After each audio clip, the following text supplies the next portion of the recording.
자, 이번 시간에 제80회 전산세무 2급의 이론 시험에 대해서 보도록 하겠습니다.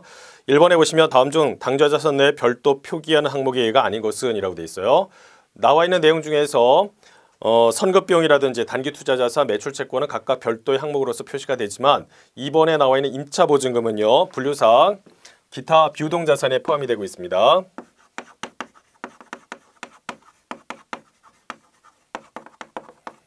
임차보증금. 그래서 각각의 계정 과목이 어디에 분류가 되는지 잘 구분하셔야 되겠습니다. 우리가 이제 자산을 나눈다라고 하면 유동자산과 비유동자산, 유동자산은 다시 당자와 재고자산으로 나누고요. 그 다음에 투자, 유형, 무형, 기타 비유동자산인데 임차보증금은 분류상 기타 비유동자산이 된다는 거죠. 답은 2번이 되겠습니다. 그리고 두 번째 문제 보시면 재고자산의 원가 흐름에 대한 가정 내용 중에서 옳지 않은 거. 1번에 개별법 관련했을 때 실제 물량 흐름과 그 다음에 원가의 흐름이 일치가 되는 것이죠. 선입선출이나 후입선출 관련했을 때는 반드시 일치되는 것이 아니라 이렇게 될 것이다라고 해서 가정하에 거기에 이제 관련된 재고자산의 원가 흐름을 갖다가 이제 살펴보고 있습니다. 그 다음에 2번에 보시면 이동평균법 관련했을 때 내용이 나와 있잖아요. 이 평균법 보시면은요, 이동평균법이 있고 그리고 총평균법이 있습니다. 이때 이제 이동평균법이다라고 한다면 계속기록법 하에 이제 평균법이라고 생각하시면 되겠고요. 반면에 총평균법이다라고 한다면 실제 재고 조사법 하에 평균법이다라고 이해하시면 되겠습니다. 그래서 2번에 설명이 있는 것이 이제 옳지 않아요. 이동평균법이라고 하면서 실제 재고조사법 하에서의 평균법이라고 했는데 그렇지 않고 계속기록법 하에서의 평균법이라는 거, 이 부분 차이가 있습니다. 세 번째 보시면 후입선출법은 물가 하락 시 선입선출법보다 이익이 상대적으로 과대하게 계산이 된다라고 되어 있었잖아요. 자, 이거는 뭐냐라고 하면 우리가 일반적인 가정하에서는 물가가 지속적으로 상승이 되고 재고자산의 크기가 일정하게 유지된다라고 한다면 이게 가장 크게 계산되는 것은 선입선출법이다라고 했었습니다. 가정이 물가가 지속적으로 이제 상승을 하고 있고요. 그리고 재고자산 일정하게 유지. 이런 가정하에서는 이익의 크기가 선입선출법, 그 다음에 평균법, 그리고 후입선출법 이렇게 된다는 거죠. 그런데 여기서는 물가 하락시라고 했었으니까 이 상승과 반대 방향으로 이제 움직이면 됩니다. 만약 하락했다라고 한다면 여기 나와 있는 부등호가 전부 다 바뀐다라는 것이죠. 이런 식으로 바뀐다라는 겁니다. 이게 상대적으로 과대 계산된다는 거 맞고요. 4번에 보시면 선입선출법은 후입선출법보다 수익비용 대응이 부적절하다라고 돼 있어요. 자, 왜 그러냐면 선입선출이니까 먼저 들어온 게 먼저 나가는 꼴이잖아요. 예를 들어서 먼저 들어온 게 아주 옛날 거고요. 그 다음에 지금 현재 판매가 일어났다는 겁니다. 판매는 지금 최신이고요. X 만약에 여기 3년이라고 생각하시고요. 여기에 대응되는 원가는 X 2년 높게 대응이 된다. 선입선출법이니까 이런 식으로도 가능하거든요. 그렇다면 수익과 비용이 적절하게 대응이 되느냐라고 하면 그렇지 않다라는 거죠. 그러니까 상대적으로 수익과 비용이 적절하게 이 대응이 잘 되는 거는 어떤 방법이냐라고 하면 후입선출법이라고 생각하시면 되겠습니다. 지금 현재 매출이 일어났죠? 그 다음에 그거에 따른 원가가 최근께 반영이 되기 때문에 그렇습니다. 자, 따라서 2번에서 제시된 내용 중에서 옳지 않은 것은 동그라미 2번입니다. 여기서 이동평균법은 계속기록법 하에서의 평균법이다라는 거 정리하시고, 그 다음에 세 번째 보시면 자본의 구성요소가 아닌 것은 이렇게 되어 있습니다. 기본적으로 우리가 자본이라고 한다면 이렇게 이제 나누죠. 자본금이 있고요. 그리고 자본 잉여금, 자본 조정이 있고, 그리고 기타 포괄손익 누계액이 있습니다. 마지막으로 이익 잉여금이 있죠. 이렇게 5가지입니다. 그래서 보시면은 동그라미 1번에 자본금, 그 다음에 2번에 이익잉여금, 세 번째 기타 포괄손익 누기액은 다 맞아요. 근데 4번에 나와 있는 자본변동표라는 것은 재무제표의 하나죠. 이 재무제표에 보면은 여러 가지가 있잖아요. 재무상태표, 손익계산서, 현금흐름표, 자본변동표가 있어요. 자본변동표. 이 자본변동표라는 건 뭐냐라고 하면 기본적으로 자본에 대한 구성 항목이 이제 기초와 기말에서 어떠한 변화가 있는지를 일목요연하게 정리한 서식이라고 생각하시면 되겠습니다. 자, 그런데 여기서는 이제 구성 요소라고 들어가 있으니까 이게 잘못된 것이죠. 그래서 4번에 자본변동표가 여기 구성 요소가 아닙니다. 그 다음에 네 번째 보시면 다음에 거래 형태별 수익 인식 기준 중에서 잘못된 것은 이렇게 돼 있어요. 그래서 1번에 보시면 위탁 판매가 돼 있는데 위탁 판매는 여기에 위탁자가 있고 그 다음에 수탁자가 있는 상황입니다. 내 물건 좀 팔아주세요 라는 거죠. 그러면 수탁자가 고객한테 물건을 판매하면 그때 어떻게 해요? 비로소 수익으로 인식한다라고 생각하시면 돼요. 그런데 여기 뭐라고 하냐면 위탁자가 수탁자에게 물건을 인도한 시점에서 수익 인식 기준이 된다라고 했는데 그렇지 않죠. 이렇게 간 시점에서 여기가 수익 인식 시점이 아니라 어디에요? 수탁자가 고객한테 물건을 판매한 시점, 이 시점이 수익 인식 시점이라는 거죠. 다릅니다. 그래서 1번이 잘못된 거예요. 수탁자가 위탁품을 판매한 시점에서 수익의 인식이 일어난다. 그 다음에 2번에 보시면 시용 판매가 있죠. 시용 판매. 일단 한번 써보세요. 그 다음에 마음에 들면 사십시오. 이런 개념입니다. 그러면 그때는 수익 인식 어떻게 하느냐면 고객이 구매 의사를 갖다가 표시한 시점이 수익인식 시점이 되는 거고요. 상품권 관련했을 때는 어떻게 해요? 상품권을 갖다가 판매한 시점이 아니죠. 그때는 이제 상품권에 대한 일종의 뭐예요? 선수금 개념으로 해서 봐주시면 되겠습니다. 상품권의 선수금으로 해서 회계 처리하는 것이고 이후에 상품권을 가지고 와서 물건을 사갔다라고 한다면 그때 비로소 수익의 인식이 된다라는 겁니다. 그 다음에 네 번째 보시면 일반적인 상품과 제품의 판매 관련했을 때는 가장 결정적인 순간이 언제냐를 생각해 보시면 돼요. 이때는 바로 인도한 시점이다. 인도가 이제 판매한 시점이라는 것이죠. 인도 시점이 여기서 수익의 인식 시점의 가장 일반적인 사례라고 생각하시면 되겠습니다.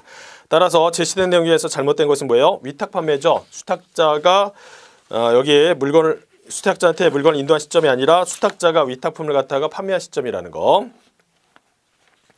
5번 문제 보시면 손익계산서상의 영업이익에 영향을 미치는 설명은 어떤 것이냐라고 되어 있습니다. 기본적으로 손익계산서 전반적인 내용을 갖다가 쭉 한번 살펴보시면요. 맨 먼저 매출액부터 출발을 하겠죠.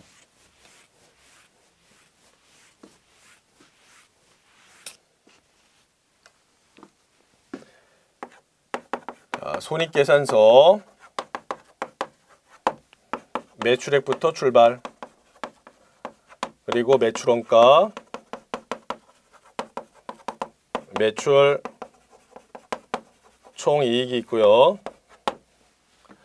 그리고 판관비가 들어갑니다. 판매비와 일반관리비. 그리고 나서 영업이익, 영업손익이죠.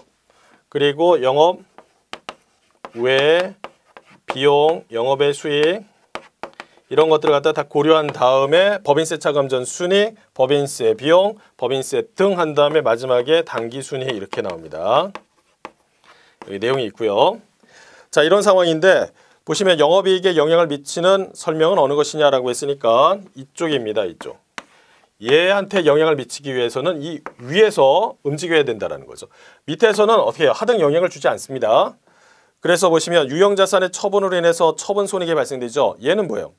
영업의 수익과 영업의 비용 쪽으로 들어가는 거기 때문에 이쪽에서 움직이는 거예요. 영향을 안 줍니다. 그 다음에 지정기부금의 지출 역시도 마찬가지예요. 기부금은 우리가 영업 외 비용으로서 처리되기 때문에 그렇고요. 사채 상환 이익도 마찬가지예요. 영업의 수익 쪽으로 반영되기 때문에 하등 영향을 미치지 않습니다. 그런데 매출채권에 대한 대손상각비는 어디에 들어가는 거예요? 판관비 쪽에 들어가는 거죠. 네, 대손상각비. 자, 그래서 이 4번에 나와 있는 내용이 영업이익에 영향을 미치고 있습니다. 만약 문제에서 매출채권 외에 대손상각비라고 한다면 그때는 대여금 관련했을 때 내용이라고 생각하시면 되겠죠. 이쪽에 영향을 미친다라고 했습니다. 영업의 비용으로 해서 들어가는 거는 매출 채권 외의 대손상각비가 일로 들어가는 거죠. 그래서 우리가 수업 목적상 구분할 필요가 있겠습니다. 그냥 매출 채권에 대한 대손상각비다라고 하면 판매비와 일반 관리비 쪽으로 해서 들어가는 것이고, 반면에 매출 채권 외 대여금이라든지 미수금 관련했을 때 대손상각비다라고 한다면 영업의 비용으로 해서 들어가는 거기 때문에 두 가지 구분해서 각각 판단하셔야 되겠습니다. 6번 문제 보시면 다음 중 고정 원가 단위당 원가의 원가 행태에 나타나는 것이다. 세로축은 단위당 원가, 가로축은 조업도를 나타낸다라고 되어 있습니다. 고정 원가라고 했었으니까 이렇게 생각하시면 되겠죠.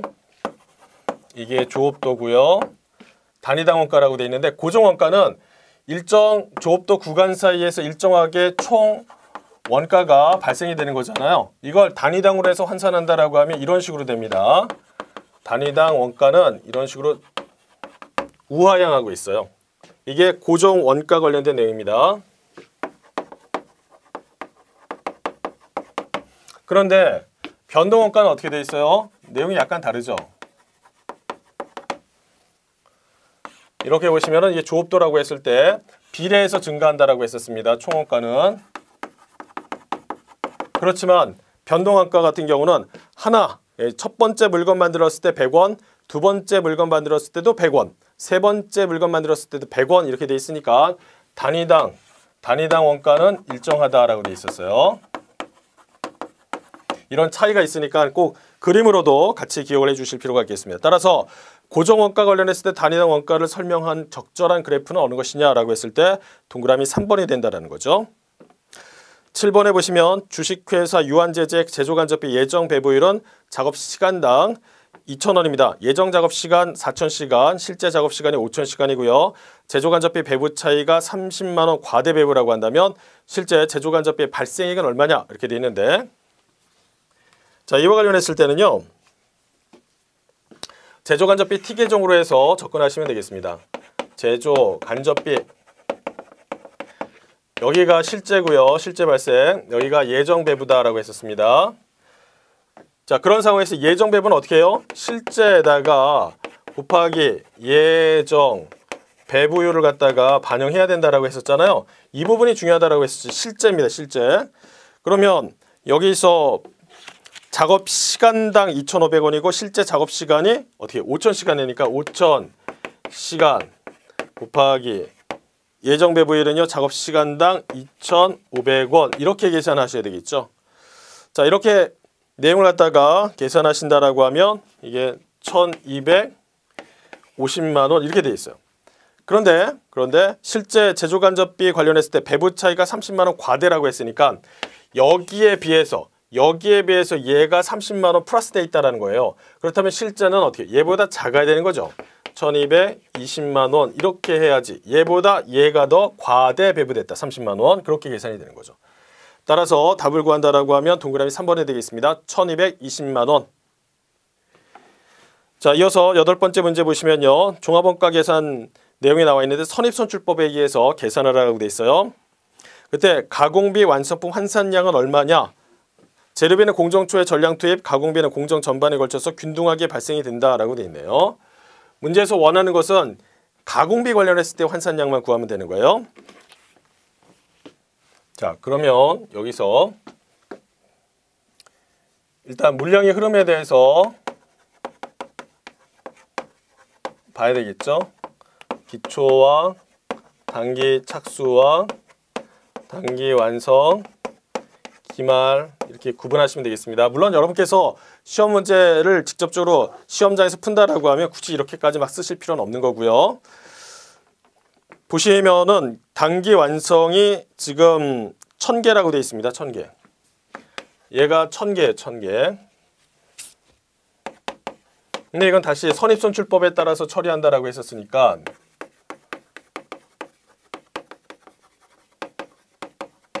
어떻게 해요? 기초에 해당하는 부분이 몇 개냐면 100개라고 했었죠. 100개. 100개. 그리고 나머지 900개. 기말 관련했을 때 내용을 보면은요. 기말에 200개가 완성도 20%로 해서 되어 있습니다. 200개인데 20%. 자, 재료비가 있고요. 그리고 가공비에 대한 완성품 환산량을 구해야 되는데 이것만 놓고 본다라고 하면 자, 여기 가공비는 어떻게 되는 거예요? 기본적으로 기초에 100개 관련했을 때 완성도가 50%라고 돼 있으니까 50%. 재료비는 공정 초기에 전량 투입됐기 때문에 추가로 더 들어가는 건 없을 거예요. 물론 얘는 문제에서 풀라고 되어 있는 건 아닌데 그냥 참고해서 그냥 말씀드리는 거예요. 가공비는 100개에다가 이후에 작업한 50%를 갖다가 반영하셔야 되겠죠. 이게 50. 그 다음에 얘는 그냥 쭉쭉 밀어줍니다. 900개, 900개. 그 다음에 재료는 공정 초기에 전량 투입되기 때문에 200개 다 투입된 거죠. 그리고 나서 그 다음에 여기는 200개에다가 곱하기 20%를 반영하시면 얘는 40개 이렇게 될 거예요. 따라서 가공비에 대한 완성품 환산량은 990개. 여기 물론 계산하라는 얘기는 없겠지만 1100개 이렇게 해서 구분하시면 되겠습니다. 따라서 제시된 내용 중에서 가장 타당한 건 뭐냐라고 하면 동그라미 1번에 990개 이렇게 계산하셔야 되겠죠. 요것만 계산하시면 되겠습니다. 여러분께서는 9번에 보시면 보조 부분 원가를 제조 부분에 배부하는 기준으로 가장 적합한 것은 이라고 되어 있어요. 자, 1번에 보시면 건물의 관리 부분이라고 했습니다. 이거는 사용 면적에 따라서 구분하면 되는 거고요.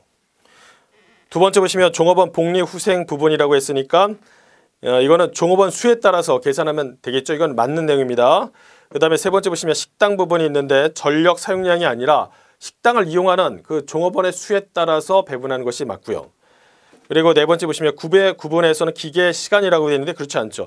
뭐 주문에 대한 횟수라든지 주문 수량이라든지 이런 것들을 고려해서 반영하는 것이 타당하다는 겁니다. 따라서 가장 적합한 것을 고른다라고 하면 동그라미 2번 내용이 되겠고요. 10번에 보시면 단기 총 제조 원가를 구성하는 요소가 아닌 것은 이라고 되어 있어요. 제공품 T 계정을 이렇게 그려보시면요. 여기 이제 기초 제공품이 있고 기말 제공품이 있습니다. 직접 재료비, 직접 노무비, 제조 간접비가 있고 여기는 단기 제품 제조 원가가 있어요. 이거는 무슨 얘기냐라고 하면 이제 완성품 관련된 내용이죠. 완성품. 직접 재료비, 직접 노비, 제조 간접비 얘를 뭐라고 하냐면 단기 총 제조 원가 혹은 제조 비용이라고 하고 있습니다. 따라서 구성하는 요소가 아닌 거 뭐냐라고 하면 단기 제품 제조 원가가 되겠죠. 그래서 1번이 되겠습니다. 그 다음에 11번에 보시면 다음 중 부가가세법에서 정한 재화 또는 용역의 공급 시기가 공급받는 자가 사업자 등록증을 제시하고 세금계산서 발급을 요구하는 경우에도 세금계산서를 발급할 수 없는 사업자가 있죠. 자, 여기서 소매업 가능합니다. 그 다음에 음식점업도 만약에 내가 세금계산서를 받고자 한다라고 했을 때 사업자 등록증 우리 거 보여주면서 제시해주면서 세금계산서 요청한다라고 하면 발급을 해줘야 된다는 거예요. 그 다음에 전세버스 운송사업이라고 했는데 여객 운송업 관련했을 때는 원칙적으로 세금계산서를 갖다 발급할 수 없다라고 하죠. 근데 거기서 예외가 나와요. 그게 누구냐면 전세버스 관련된 운송사업입니다. 그러면 4번의 항공 여객 운송사업 이거는 원칙적으로 안 돼요.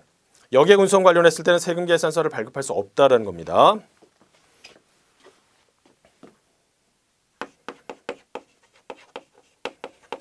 자, 세금계산서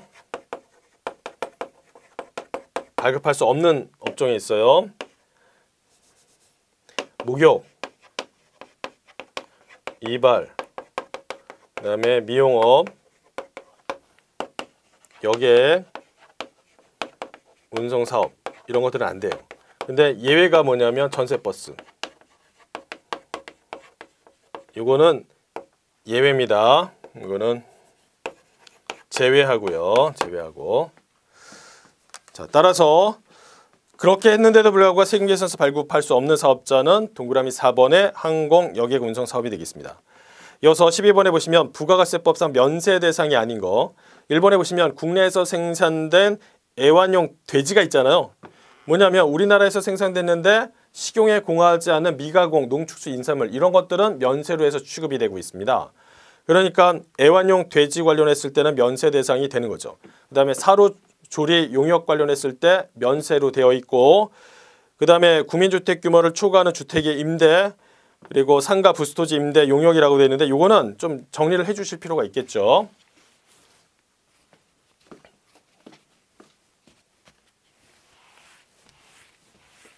그 3번과 4번 관련했을 때는 이렇게 내용들을 갖다 정리하시면 되겠습니다.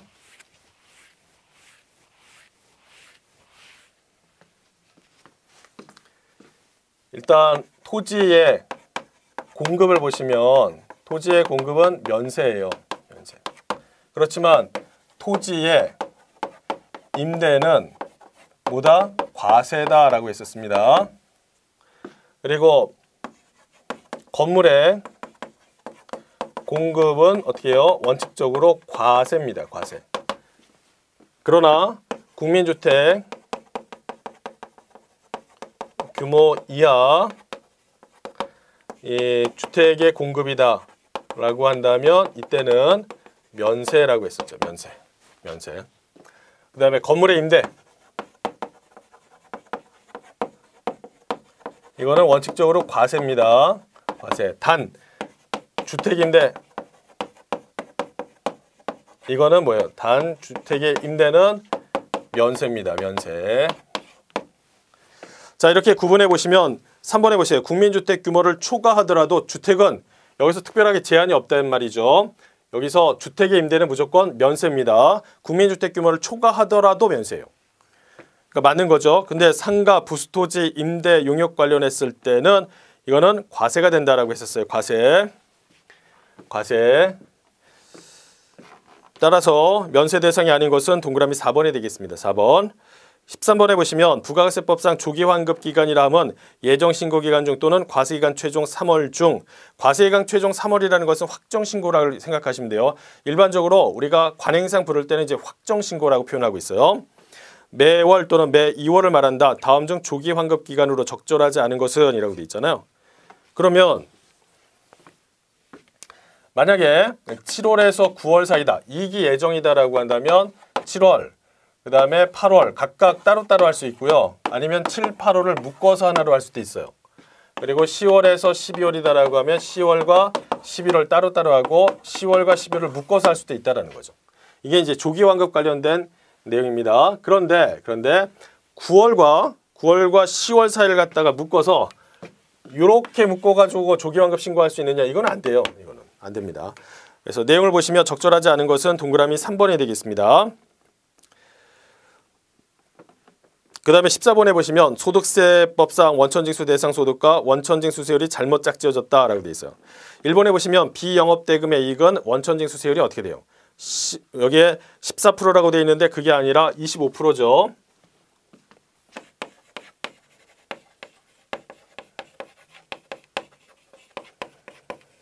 이거는 25%입니다. 일반적인 이자나 배당 소득 관련했을 때는 14%지만 그 다음에 일용근로자 관련했을 때는 6%죠.